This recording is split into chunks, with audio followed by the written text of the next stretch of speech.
Hello interwebs, Max here, and today we are going to look at leveling warframes and weapons.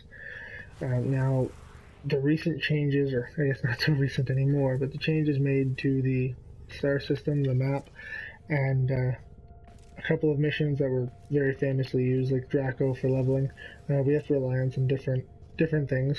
Now, you're going to be relying on shared experience for the majority of the leveling, but obviously, if you get kills with your weapon, you'll be getting experience for itself, and same goes for your Warframe. If you get a kill with your Warframe, you get most of the experience, or all the experience, from what I understand, goes to your Warframe. So everything you get a kill with gets the experience. Now, shared experience, the easiest way to explain this is if your friend is right beside you, gets a kill, gets 1,000 experience, he kills an Eximus or something, your weapons have 75% of that experience split between them, and your Warframe gets 25%. So in this case, if my friend, will say Bob, gets an Eximus kill, 1,000 experience, my Telos Boltor will get 750% of that experience, and the other 250 will go to my Chroma. So you want to be getting kills with your Warframe when you're trying to level a Warframe, and with your weapons it's generally better off, especially with something with like the Telos Bolt or with the Syndicate proc. I'm not really sure how those kills translate into experience. I haven't looked up yet, but it's best to use the weapon you're trying to level and only have that one weapon equipped. So the two missions that I rely on for my leveling are Stoffler on Lua. It's a great defense mission, and defense, most people stay in one area.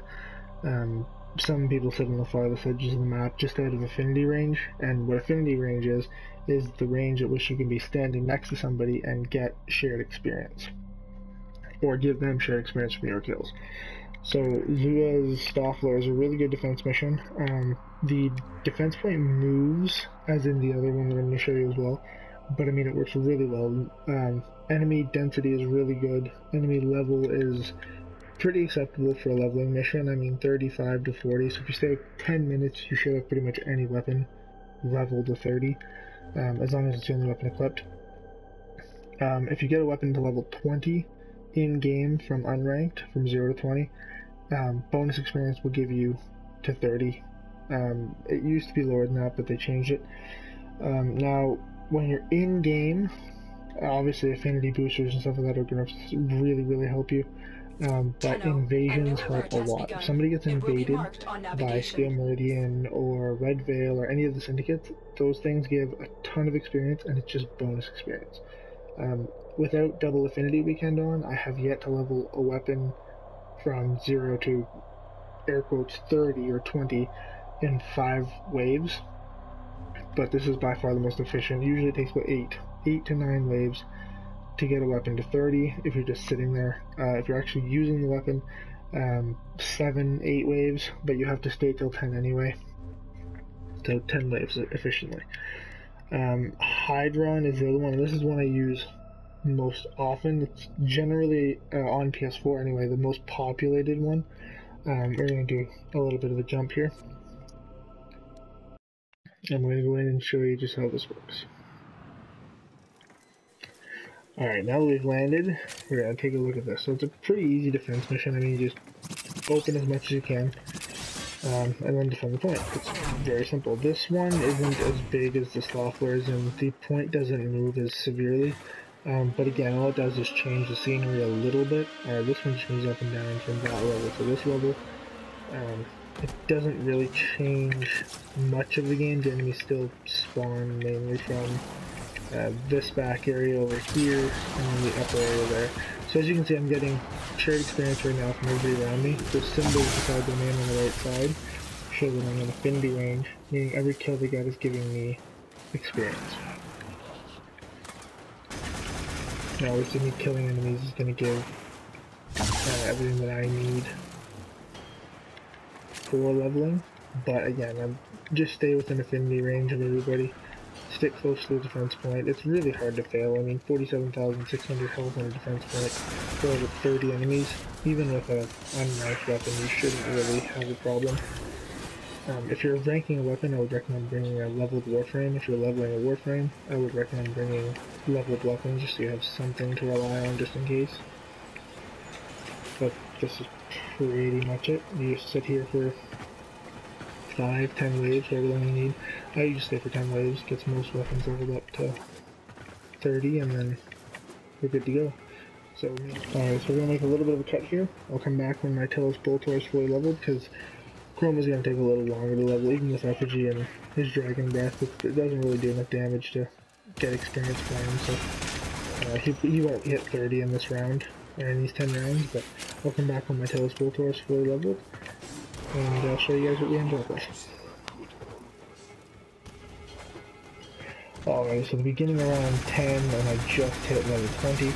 It did take a little longer than normal, just because I did pop my effigy for a little bit, and I was using my Dragon's Breath to try and kill stuff, just to get a couple of levels on my corner.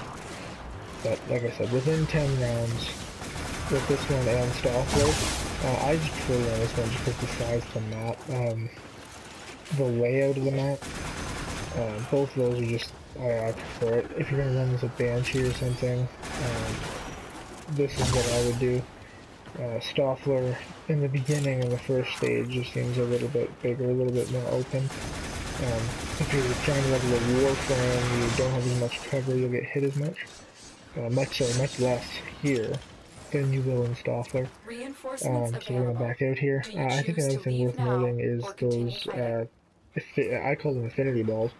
They turn all the experience you get into affinity for a short period of time. Don't get those when you're leveling. It just makes it much harder.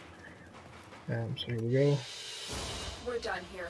So as you see, I hit level 20 and max. So it's all you gotta do is hit level 20. Anybody who's new to the game is rushing to get to level 30 in game, staying 15, 20 waves. You don't have to. Just get to level 20, finish the mission, and you're good. Obviously, affinity boosters are amazing for this if you're going to be farming relics or any kind of prime parts, stuff like that. If you're going to be selling them for platinum, I would definitely recommend getting the boosters. They are worth it tenfold. If you're doing raids and stuff like that consistently, you'll have boosters. Not really ones that last. The ones that last are if you buy Prime Access.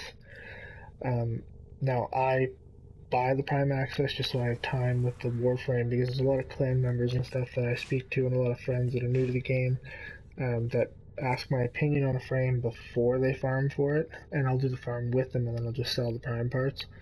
But I always buy the Prime packs and the accessories. I mean, it is a bit of money, but at the same time, it's going towards supporting the game that I love. Supports TE, it gets me the amazing frames that have been coming out, and then Oberon. When Hydroid Prime comes out, I will be getting him against my wishes, because, well, Hydroid's not exactly one of the frames I use very often. I think I leveled him to 30, and he's been sitting, collecting dust in my vault, but hopefully I give him some good buffs. The other reveals and everything for TennoCon, I will be making a video for that. I'm just waiting for everything for calm down right now.